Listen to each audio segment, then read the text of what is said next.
Today on Southern Accent Foods, I'm making 3 easy tailgating recipes. These are some regional favorites. I've got pimento cheese, some awesome sliders with a twist, and a great local barbecue sauce you won't find anywhere else. This is part of a collab with Just Cook the Damn Food and some others. Hashtag tailgating life, so you can have a look at those other videos as well. Let's go. This is my take on the late, great Louis Osteen's pimento cheese. Get some softened cream cheese into a bowl. Toss in plenty of shredded cheddar cheese. Add in some mayo. Duke's is the only serious choice here. Toss in some cayenne pepper, or leave it out if you like it milder. 1 tablespoon or so of grated onion or shallot, and 1 7-ounce jar of diced pimento peppers, drained.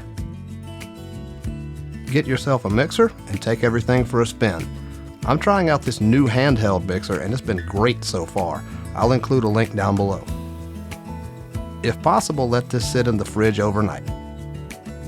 Spread it on some crackers, make sandwiches, or just eat it out of the bowl with a spoon at 2 a.m. Next, I've got a twist on the ubiquitous ham and cheese sliders. These are miniature chicken cordon bleu. Start with some dinner rolls cut in half. Layer on a thin slice or 2 of smoked ham from the deli. Now you're going to want some kind of fried chicken. I'm using Chick-fil-A nuggets. You heard me. Top this off with some grated Swiss cheese. Spread on some Creole mustard. Get the tops back on and get it into your grill just until the cheese melts. I actually had to put these in the oven because it was raining. But these are my chicken cordon bleu sliders. Now we're going to make my local favorite Carolina Gold barbecue sauce. This is a mustard base. Start with some mustard. Add brown sugar, honey, apple cider vinegar, ketchup, Worcestershire sauce, optionally some hot sauce, and some Cajun seasoning or just some garlic powder. Mix it all together.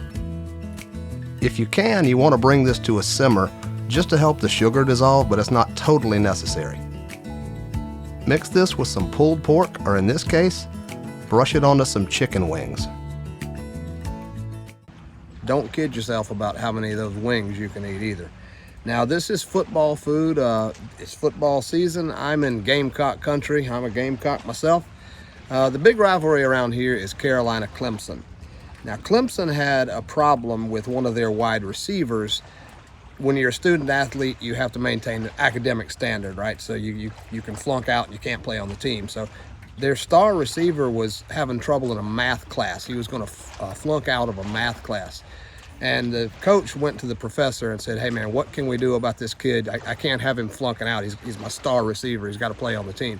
So the professor said, bring the kid in here. I'll ask him a question, and if he gets it right, I won't flunk him. I'll let him pass. So the coach takes the wide receiver into the professor's office. Professor says, what's 2 plus 2? The kid says, 4. And the coach got visibly upset, and he asked the teacher, he said, man, can you let him try again? If you'd like another, man, I cracked myself up. If you'd like another great recipe for football food, click on this video right here, and I'll see you there.